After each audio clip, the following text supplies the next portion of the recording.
Yeah, that's a good question. I could sit here and I could say, okay, we sound like the Doors and Pantera. I could say, Tom Waits of metal, or I can say stuff like that. But, the experimental stuff for us has just become natural. We don't try to sit there like a lot of bands that try to go that route. You can really tell, like, they spend, like, so much time trying to, falsify something different, you know what I mean? And everything that we've done is just kind of like natural feeling. We don't try to get too many samples in there and stuff like that. And some people even call this industrial groove metal, and I'm like, we don't really do that, And so as far as our experimental stuff, we have a few songs in there where we kind of like tone it down and, get into the power ballad, if you will, and then it kind of gets a little bit into the ambient stuff like that. So it's definitely for people who like all kinds of music. I mean, some people, and especially on Epiphany, there's about 3 songs on there that are like straight ahead metal, and then the other 2 songs are like, 70, 25 something else, you know what I mean? So, it's kind of like has that, dynamic, range where people can really listen to something and get into it. But at the same time, it's also just brutal as fuck. So, that's the best way I can describe it. But yeah, there's some clean vocals, there's some crazy stuff in there, so. Amazing, man. So, what bands have influenced Kauze? As a band in general, and you personally? Well, me personally, I like everything. I listen to a lot of, I listen to pretty much mostly metal these days, even though my library has a lot of other stuff in it. Right now, I've just been in a really, writing metal mood, and I just have to get it out there. So, but I would say Crowbar, I would say Pantera, I would say Propane, Pissing Razors for me.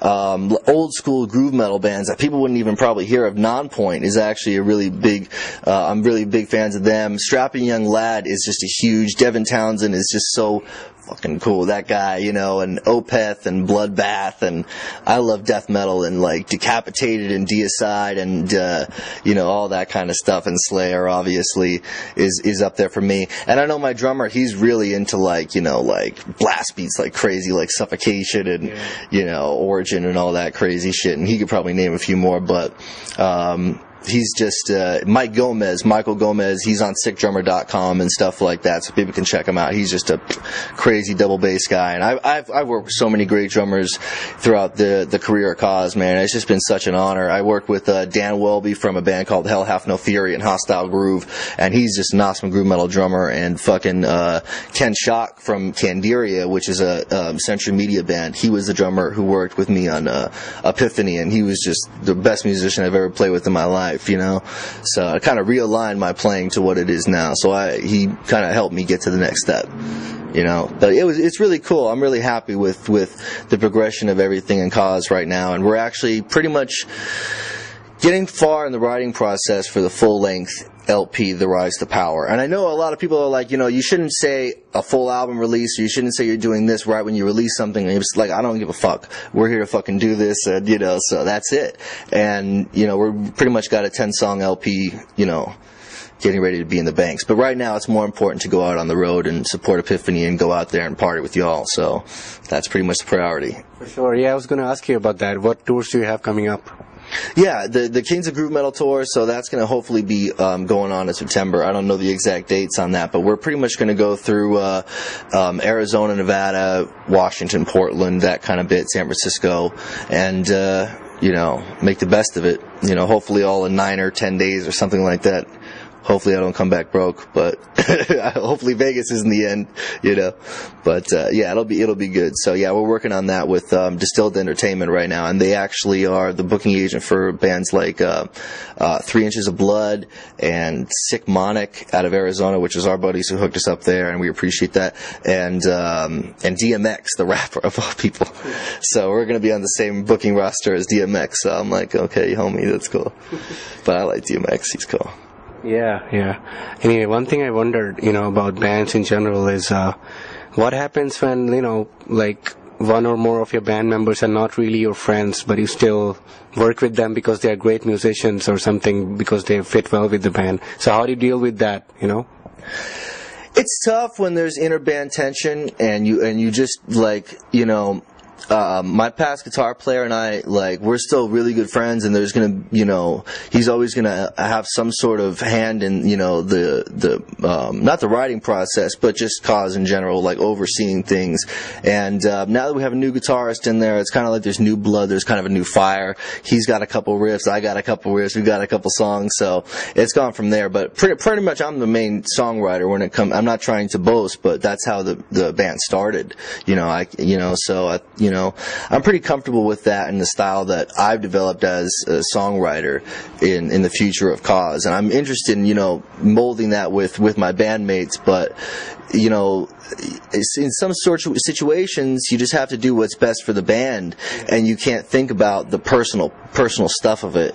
And it sucks sometimes when you have any you know, conflict. And usually we don't get into that stuff. But in the past when we did, it was tough. But now everybody who comes in here is like, we all want to be here for being here, and it's a good environment, and it's what it needs to be when you make metal, because metal itself is so aggressive, and so you don't need to bring any outside aggression into something that's so brutal, you know what I mean? Should be just, you know, not a hippie mentality, because I don't believe in that shit, but kind of, I'm a half hippie, but I don't talk about it. But like, you know, I mean, but you just have to be more reserved and laid back, and that's kind of what I want to, you know, represent in, you know, my offstage persona. Because I mean, when I'm on stage, it's like, you know, I want to burn the whole place and set the whole place on fire. When I come off stage, like, I'll hand me a baby and I'll take, you know, I'll kiss the baby in the picture, and, you know, we'll do all that bit.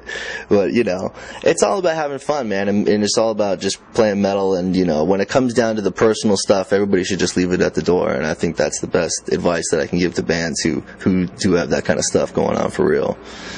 Yeah. Sure, man. Yeah, that's great. Anyway, final question to you, Lane. We talked about the tours which you'll be on. What about the shows, you know, which you're looking forward to see this year? Yeah. Oh, what shows do I want to go see? Yeah. Oh, okay. This is a good year to live in, like, Europe, man, or something, because, like, I don't know. I don't even know about these shows. We've been talking about this, man, and it's tough, you know. Like, I don't know what's going on with Ozzy. I don't want to, you know my whole stance on that. I don't know why he got rid of the greatest guitar player, Zakk Wylde, of all time, and got some lame guy on guitar that should be fired. But and besides all that, man, they just don't know how to set up I mean, Ozfest when I was a kid was the thing. That was the thing. Me and my friends were like, at the end of the year, we're going to go to Ozfest. This is going to be so cool. Now it's like, man, what the hell would I want to go to Ozfest? Why do I want to see 6 bands and stuff like that? Not to diss any of the bands that are on Ozfest right now, but it just doesn't seem that happening anymore. The party's over. It seems to be. But unless that you're going to send us an offer to be on Ozfest, which, in case, everything's great. But besides that, you know, there's a couple other shows that are going on out there. I kind of missed it. The Cannibal Corpse show that just happened and stuff like that. So we'll see. I don't know. And I just missed the Fear Factory show. I've been messing up, man. I've been pretty busy working here and you know, trying to get the new stuff going. So I really haven't been out much. Anyway, I hope you get to see something this year. I'm sure there are a lot of good shows coming up. I'll keep you posted on that in case you need that. Yeah, I appreciate it. I'm going to need it. Yeah, dude. Whenever Slayer's coming up, that's where I'm going to be. Right, that's August 30th. So, yeah, we'll see you there. Yeah. All right, man. Thanks for the interview. Have all the best to your band. Thanks, man. We really appreciate it. MetalAssault.com, everybody. And everybody check out Kauze at MySpace /KauzeTunes, Kauze Tunes TUNES. And you can check us on there for tour dates and record and everything. You can buy Epiphany on there and all that good stuff. Buy Epiphany. Buy it.